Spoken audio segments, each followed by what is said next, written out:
Hello everyone, I'm Juggerite and this is Season 2 of my Minecraft Bedrock Survival Let's Play series.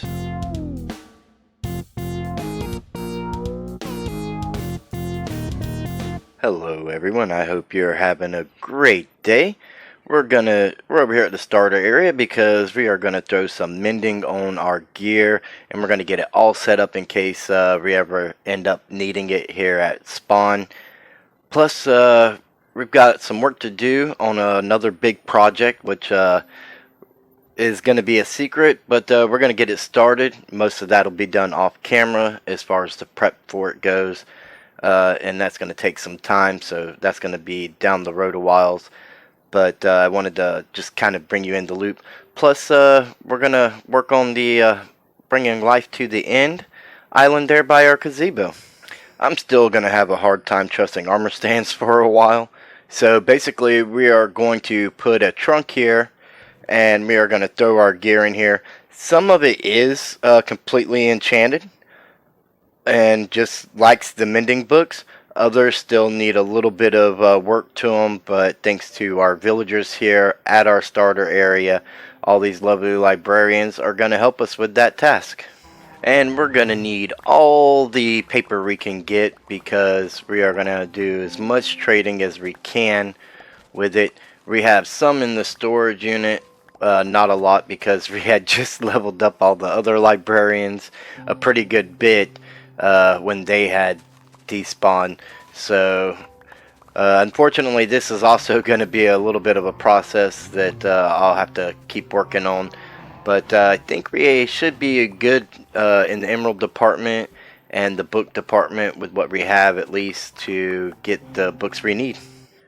And again, it's not a lot of paper, but we're going to trade for some emeralds and then we'll make some more books and all that good stuff. And as you can see, we have no more reserves. And hello there, this is our mending villager. Our villagers still need names. No backup paper in the chest, I had to check. But we're going to sell all the paper that we can. And we do have the mending for 1 emerald. We may even do some more curing on these guys later just to get the paper trade down. Definitely wouldn't hurt. But we're going to go get some books now because I forgot the books. And then we're going to buy up our mending books. And this should do sufficiently for a good while. 2 stacks and then some on books. That's more than we need today. And we are actually going to take all the mending books that this guy will sell us before he locks his trade. Even though that's more than we actually need at the moment. Because we still want a backup set of armor at our stronghold base. Just in case something happens in the end. And just because we want to help level this guy up. We are going to buy some lanterns. And look at that, we've unlocked Silk Touch. The next set of trades don't look very useful except maybe if we wanted to buy some clocks. And we don't have an ink farm, or that would be very useful. We will have to get one of those soon. But yeah, pleasure doing business with you, sir. Let's see what kind of deals he's got now. Whoa, 38 paper for an emerald, 41 emeralds for the mending book that was just an emerald earlier. You disgust me. Goodbye. And some of these villagers, like this one here, we're going to go ahead and work on leveling him up a little bit. This is our Aqua Affinity villager. And the second trade down here, I believe, was like Quick Charge 3 or something like that. Yeah. 5 emeralds for that book's a little expensive, but he also has the ink sac trade down there and the glass trade, which is going to be very, very useful as soon as we get it unlocked. Now, for some reason, we do not have a shovel, but we can go ahead and add mending on the rest of these tools here. We have, I believe, plenty of levels, especially since some of these things aren't fully enchanted. And let's just see what, if not, how many we can get. And again, for a lot of these things, that's actually, whoa, 17 for the boots. It's actually going to complete the enchantments on them, as you can see, because we got most of these off of the enchantment table with books and such. over at the stronghold base. And what do we have left? Oh, that's backwards. Oh, 3 levels. We are completely out of levels. I think maybe 6 levels then should be enough. We can breed our cows and thin the herd, and that'll knock 2 birds with 1 stone. As you can see, we're running low on beef in the inventory there. We'll get some levels from breeding these guys up, and then you know, some leather and some beef and stuff. So we're up to level 4 already, and we'll go back and add those other books on now. Now that you can see all of our baby cows, and somehow we got to level 9, and quite a bit of beef and leather actually. Yeah, we should be able to add both of those books. And when we get some more levels, we'll come back and add the enchantments on. Why is that not working? Oh, yeah, that's my hoe that's already enchanted. The one item we have that's not netherite, so far. So we can go ahead and add these on. Yes, we do have enough levels. And we'll come back and add the other books and stuff, and enchantments on the few items that are left that I have down here at the bottom that still need some things. So that's fully enchanted. It can go up there. The hoe is fully enchanted, so it can go up there. So we just need 3 more items to end our shovel that's missing. So we have 4 items left to finish up our set. That's it. As I mentioned before, we are going to start a project that's gonna take some time, and most of the work to it will be done off camera. I may even work on some of it during a stream or something, depending upon what we come across. If you guys are interested, I mean, and some of that might just end up in clips and videos, again, depending upon what we come across. But basically, I need a long tunnel right here, and yeah, this is gonna be quite the job to do. But in the end, I think with what I have planned, and again, it's a surprise, you'll just have to keep watching to find out. And you never know where the details are going to drop. It won't be next episode, but really, if you want to know, you have to tune in and find out. And we've reached our first point, and yeah, this is actually going to go all the way up to the bedrock. I don't know if I really want to dig all that out. I think as long as it's the height of the bedrock, that should be fine. So I'm going to now go to the next part of this. So now I'm back at the center, and basically I need to go this way, and then after I do reach that end, I will go back the other way behind me. Now we've reached our final point, and I can take this back to our cross section. And just to be clear, while I'm working on this, this is not completely necessary, even on Bedrock Edition, and I'm certainly probably not with the parody stuff happening. There's other reasons I am doing what I'm doing, other than just the end result. Going to get a ton of resources from this, and again, it's something that's going to happen over time. But also, just I don't think I've ever heard of anybody doing what I'm doing, and that alone makes me want to do it. Just because it's as far as I know, it's going to be pretty unique, and I think that makes it worth giving it a go. And so between that and the resources and everything, yeah, I'm all for this project. And it looks like we're about to connect finally. Yes, that was a lot of work, and this is just one part of the circle. So obviously a long ways to go. and it seems as though I had a mathematical error. So I need to trim all these back one. And several moments later, I've got that taken care of, so it's nice and on the left hand side of me here. This right here will all be removed on the right, and it'll be completely open. And that's going to be a lot of work. Thank goodness for shulker boxes and whatnot, because we have a lot of plans for a lot of netherrack, and this is really going to help us acquire the netherrack for the projects. Alright, here we are at the outer end where we have our gazebo and our aquarium, and our goal, as you know, is to bring life to this area. And basically we're going to create a super lush area. If you're thinking like the Lush caves, then you're not thinking lush enough.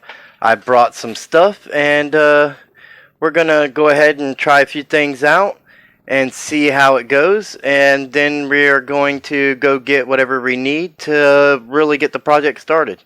And we can't plant bamboo on endstone, so I've got that covered too. We can plant bamboo on dirt, and we're going to go ahead and give it a little boost, even though it doesn't really need it, just because we want it to look pretty good for the final product that we're going to have here today. And I brought saplings of all kinds except for jungle saplings. I did not have any of those at the stronghold base for some reason, so I will have to go back to the starter area to get that when I go get the resources for the rest of the project. But if I can remember stuff, yes, we got bone meal here. We're going to grow one of every type of tree, and we're going to kind of do that on an outer area here, some layered lower than others, but we want to spread them around and, you know, just kind of, again, bring life to the area. So we got a birch sapling here, and we can throw some bone meal on that, and then, you know, so that's a pretty decent little start, and we got a long ways to go. I brought some warp nylium, and oh yes, I even have the, I don't think I want it right there. Let's bring it down another layer. I even brought the mushrooms to grow. So we got the warped fungus here, bone meal that, and yeah, that's a pretty decent tree. So let's get our crimson nylium, and maybe over here would be a good spot. Crimson fungus, a little bit of bone meal. Try not to look at the Enderman, and yeah, that's going to be a good little start with that. And we're just going to continue to make our way around this upper layer, so to speak, our immediate vicinity, and nope, we can't place this on in stone either. So we got plenty of dirt that we can place it on. So this project's going to be a little bit bigger than I was hoping, but I kind of expected it, so that's fine. Alright, we'll place a big oak tree here, and only one grew. It's alright, we got plenty of bones, and the others aren't going to grow. Okay, so we'll settle for a small oak tree, I guess. Yeah, there we go. And now we can do a giant spruce tree. Get our bone meal back in the hotbar. Voila! And we're kind of, as you can see, going around our area here. And that's because of what we have planned. This top layer here is going to be the super lush area. And it's going to kind of go off into slightly different vibes. Let's go ahead and get our dark oak saplings here, and the bone meal, yes, and there we go. And of course, even though it doesn't come with its own wood, we need the azalea tree to complete the set. This huge aquarium, and the fish just kind of hang out in these little spots. I don't understand. So we are going to use moss carpet to do our little path to our aquarium and around it. And the reason for this is that'll prevent the bone meal from spreading anything over it, which will allow us a nice clear walkway. We won't have to worry about trampling over things, and it'll be a nice visual path, I believe, through the lushness that we are getting ready to create. Now, some of you may know the answer to this, but to soothe my own curiosity, no, that doesn't work. And the last of our moss carpet, our last two pieces, I guess we could go right up to the aquarium here. And we really need to, I guess I'm going to grab some more, do some more bone milling and get some more carpets and stuff, at least to get us started. Yeah. This is going to be a job. And several minutes later, we should have enough carpet to at least do this side of the aquarium and get it set how we want it so that we can super lushify the area. Unfortunately, we're not going to be able to place anything on the end stone directly, so we are going to have to get dirt with the other resources, but that's alright because we have a ton of dirt. So I think the best way, and just to be sure, yeah, the grass isn't going to place either. So I guess the best way to do this is going to be to go into a time lapse. I'm going to go gather the materials, and then we're going to super lushify this place.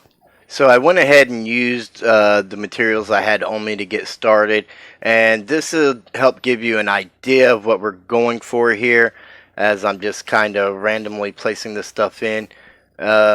Times this by this whole upper section, this whole upper layer that we're on here, and yeah, that's what we're going for.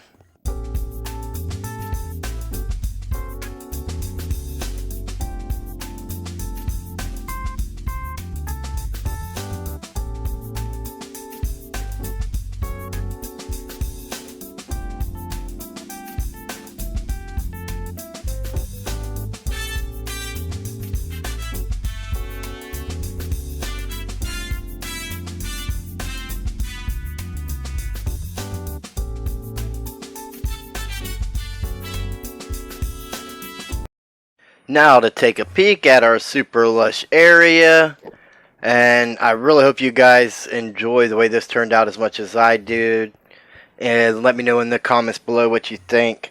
And this is how we brought life into the end. I did get the jungle tree saplings here, and I got it all in, and I like all the different colors. I mean, even though some of this stuff is from the nether, it still brings some color and some life out here to the yellow and black that is the void.